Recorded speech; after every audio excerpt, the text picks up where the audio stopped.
Johnny, bits of Johnny. What do you say when you propose a toast?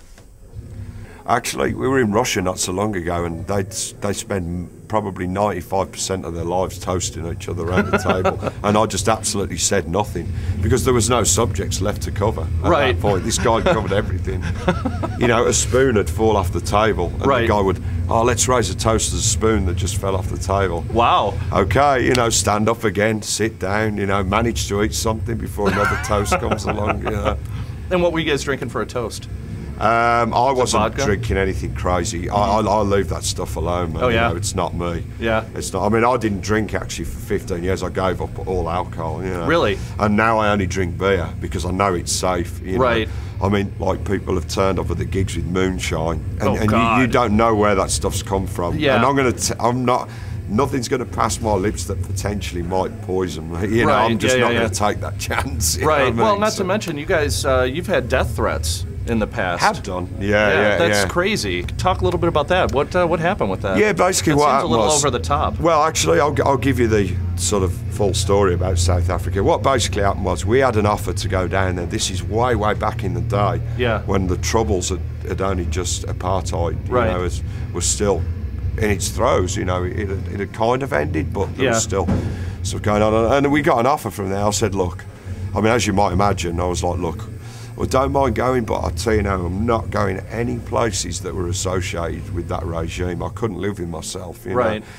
You know, naturally, as you would, I'm sure anyone else who, you know, sensible would do so, you know. And so anyway, the ANC stepped in, you know, Nelson Mandela's people, and said, yeah, look, we can advise you, bring you here. They're, yeah.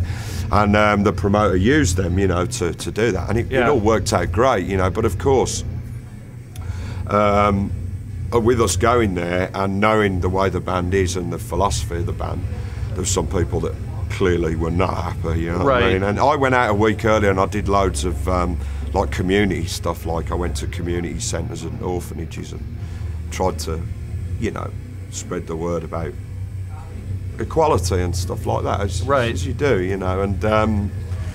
And I did an interview on national radio, and there was all these Afrikaans guys phoning up, you know, traditional sort of, you know, South African Dutch mix, you know, white, who and totally saying, look, you better watch your back and stuff, you know, because we're going to get you. Like, wow, yeah, that's the mild version of it, basically. Wow. This is on national radio, you know. Wow. And I must admit, I was pretty alarmed, but I don't usually get. I'd kind of brush it off, really, you know, but that alarmed me, you know, quite a bit. But the only real incident we had was a couple of these, and they were hilarious actually. A couple of these really big Afrikaans guys turned up in like the old light brown kind of desert shirts with like the 3 sevens, which is the swastika symbol that they use in South Africa, with the armband. A record signing that we did, and they just stood there throughout the whole thing and like intimidating, you know. And that was just, I laughed at them, you know, because they weren't really doing anything, but you know, it can be pretty frightening sometimes, you know.